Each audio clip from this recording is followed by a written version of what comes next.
Hello guys, आज के topic में हम आपको पारिस्थितिक तंत्र यानी इकोसिस्टम के बारे में बताएंगे। तो चलिए स्टार्ट करते हैं कि इकोसिस्टम होता क्या है। इकोसिस्टम है पर्यावरण का वह अंग पारिस्थितिक तंत्र कहलाता है जहाँ जीव आपस में तथा अपने आसपास के भौतिक पर्यावरण से क्रिया प्रतिक्रिया करते रहते हैं। पारिस्थितिकी तंत्र जैव भार का सर्जन होता है। एक स्थान या क्षेत्र प्रदेश में जीव पर्यावरण में सामंजस्य बनाकर जीवित रहते हैं और वंशावृद्धि करते हैं। पारिस्थितिकी तंत्र को परिभाषित करते हुए टांसले 1935 में की का यह एक गतिक व्यवस्था है जिसकी संरचना के घटक हैं। पहला है जैव परिवार को एक साथ इकाई के रूप में रहते हैं तथा दूसरा है उसका निवासय जो पालता एवं रक्षा करता है। किसी स्थान पर पाए जाने वाले जैविक समुदाय परस्पर एक दूसरे को प्रभावित करते हैं तथा पर्यावरणीय तत्व एक ऊर्जा का आदान प्रदान करते हैं और प्रतिक्रिया करते रहते हैं। इस प्रकार जीव समुदायों के जीवों की संरचना, कार्य एवं उसके समुदाय तथा पर्यावरण से पारस्परिक संबंध को पारिस्थितिकी तंत्र कहा जाता है। एक आत्मनिर्भर पारिस्थितिकी तंत्र के दो प्रमुख घटक होते हैं। पहला है जैविक एवं दूसरा है अजैविक। इन घटकों में पारस्परिक संबंध होता है तथा परितंत्र में पदार्थों एवं ऊर्जा का प्रवाहन चलता रहता है। तो चलिए स्टार्ट करते हैं इसके टाइप्स को। पहला है जैविक घटक यानी बायोटिक कंपोनेंट्स। जैविक घटक होता क्या है? ये 3 प्रकार के होते हैं। पहला है उत्पादक, दूसरा है उपभोक्ता एवं तीसरा है अपघटक। इन तथ्यों की अंतक्रिया से पारिस्थितिक तंत्र का अस्तित्व बना रहता है। वस्तु किसी भी पारस्परिक तंत्र में प्रकृति रूप से अस्थायी बने रहने की प्रवृत्ति होती है। यह स्थिरता पर्यावरणीय तत्वों की गतिविधियों के कारण संभव हो पाती हैं। एक पारिस्थितिकी तंत्र के मुख्य 3 कार्य होते हैं। तो देखते हैं इसके तीन कार्य कौन से हैं। तो चलिए स्टार्ट करते हैं। 3 कार्य के बारे में बताते हैं। पहला है ऊर्जा प्रवाह, दूसरा है अनुक्रमण तथा तीसरा है पोषण चक्र। इन तीनों के बारे में एक एक करके डिस्कस करते हैं। तो पहला है ऊर्जा प्रवाह यानी एनर्जी फ्लो।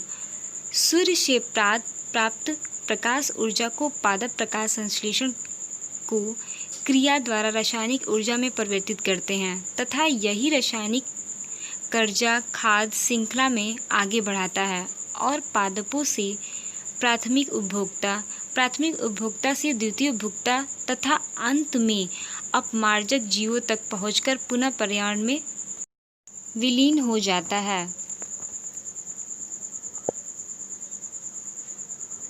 सूर्य ऊर्जा का मूल स्रोत है।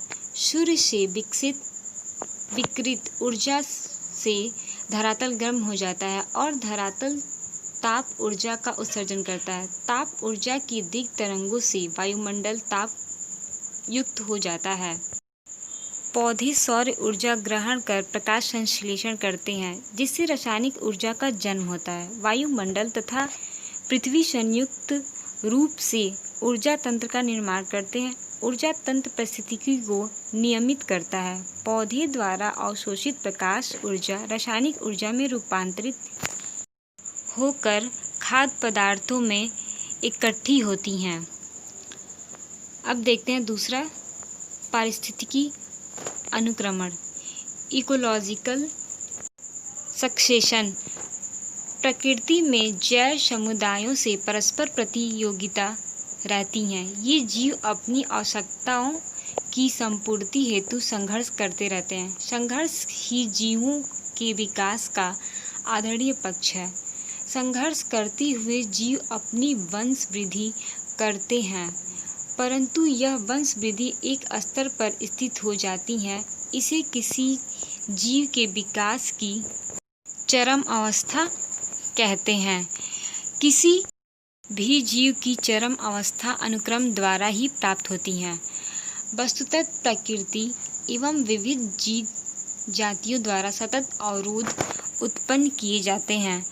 फलतः प्रकृति जीव जातियों से संघर्ष होने की दशा में कमजोर होने पर जीव शक्तिशाली जीवों की अधीनता स्वीकार करते हैं। विशेष परिस्थितियों में उन्हें स्थान का परित्याग करना पड़ता है। अस्तु अनुक्रमण में एक जाति का शक्तिशाली जीव दूसरी जातियों के स्थान पर स्थानापन्न हो जाते हैं।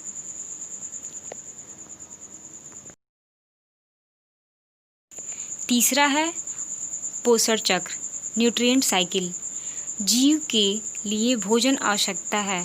भोजन से जीवधारियों को आवश्यक ऊर्जा प्राप्त होती है। वस्तुतः समांतर जीवों को न तो समान ऊर्जा की आवश्यकता होती है और न ही भोजन ग्रहण एवं पाचन क्रिया ही समान होती हैं। पारिस्थितिकी तंत्र में जीवा का पोषण स्तर अनेक ढंगों एवं स्तरों पर संपन्न होता है। प्रकृति नियमों के अनुरूप पोषण स्तर के विविध रूप मिलते हैं। भोजन एक जीव से दूसरे जीव में श्रृंखलाबद्ध रूप से स्थानांतरित होता है। इस स्थानांतरण को आहार श्रृंखला में 4 पोषण स्तर होते हैं। पोषण स्तर पहले में स्वपोषी प्राथमिक उत्पादक हरे पौधे शामिल हैं। पोषक स्तर 2 में जंतु पोषण स्तर 1 पर निर्भर रहते हैं, यथा शाक खाने वाले जीव जंतु यथा बकरी, ऊंट, हिरन आदि। दूसरा है अजैविक घटक, एबायोटिक कंपोनेंट्स। जलवायु के कारक जल, प्रकाश, ताप आदि अकार्बनिक पदार्थ एवं कार्बनिक पदार्थ पारिस्थितिकी तंत्र के अजैविक घटक हैं। परितंत्र में जैव समुदाय एवं अजैव के बीच पदार्थों का सृजन एवं आदान प्रदान निरंतर चलता रहता है।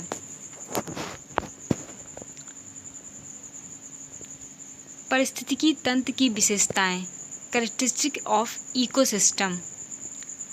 तो चलिए पारिस्थितिकी तंत्र की विशेषताएं के बारे में डिस्कस करते हैं। पारिस्थितिकी तंत्र की संरचना तथा उसके कार्यों के आधार पर विशेषताएं निम्नवत हैं। पारिस्थितिकी तंत्र से प्राकृतिक संसाधन प्राप्त होते हैं। नेक्स्ट है पारिस्थितिकी तंत्र संबंधित स्थान क्षेत्रों के समस्त जैविक एवं भौतिक तत्वों का योग होता है। नेक्स्ट है पारिस्थितिकी तंत्र का एक निश्चित क्षेत्र होता है। नेक्स्ट है पारिस्थितिकी तंत्र में जैविक, भौतिक एवं ऊर्जा संगठनों के बीच अंतर क्रिया होती हैं और विभिन्न जीवों के मध्य आपस में क्रियाएं चलती रहती हैं। नेक्स्ट है आपका पारिस्थितिकी तंत्र ऊर्जा द्वारा संचालित होता है। नेक्स्ट है पारिस्थितिकी तंत्र की उत्पादकता ऊर्जा की मात्रा की सुलभता पर निर्भर करती हैं। नेक्स्ट है पारिस्थितिकी तंत्र जैविक एवं अजैविक तथा ऊर्जा तंत्र चक्रीय विधियों से जुड़े होते हैं। नेक्स्ट है पारिस्थितिकी तंत्र में अनुक्रम होता रहता है।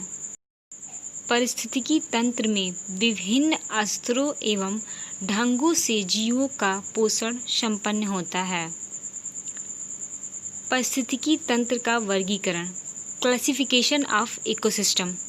तो आइए देखते हैं क्लासिफिकेशन ऑफ इकोसिस्टम के बारे में। पारिस्थितिकी तंत्र का वर्गीकरण कई आधारों पर किया जा सकता है, जैसे क्षेत्र के आधार पर, उपयोग के आधार पर, ऊर्जा स्रोत एवं स्तर के आधार पर, विकास की आवश्यकता के आधार पर अथवा स्थिरता के आधार पर। यहाँ इस अध्याय में क्षेत्र के आधार पर पारिस्थितिकी तंत्र के विभिन्न प्रकारों का वर्णन किया जाता है। उत्पादक, उपभोक्ता एवं अपघटक तीनों की अंतःक्रिया पारिस्थितिकी तंत्र की संरचना करती हैं। इस तंत्र के 2 प्रकार होते हैं। तो चलिए अब देखते हैं, दोनों प्रकार को डिस्कस करते हैं। पहला है जलीय पारिस्थितिकी तंत्र, एक्वेटिक इकोसिस्टम। इसके अंतर्गत स्वच्छ जलीय पारिस्थितिकी तंत्र तथा लवणीय जलीय पारिस्थितिकी तंत्र शामिल है। स्वच्छ जलीय पारिस्थितिकी तंत्र को भी पुनः सरिता पारिस्थितिकी तंत्र, तालाब पारिस्थितिकी तंत्र तथा झील पारिस्थितिकी तंत्र में वर्गीकृत किया जा सकता है।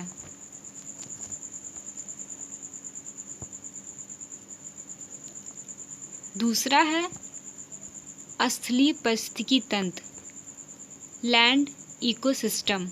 स्थलीय पारिस्थितिकी तंत्र को भी पुनः अनेक भागों में वर्गीकृत किया जा सकता है, जैसे कि वन पारिस्थितिकी तंत्र, घास पारिस्थितिकी तंत्र, मरुस्थल पारिस्थितिकी तंत्र।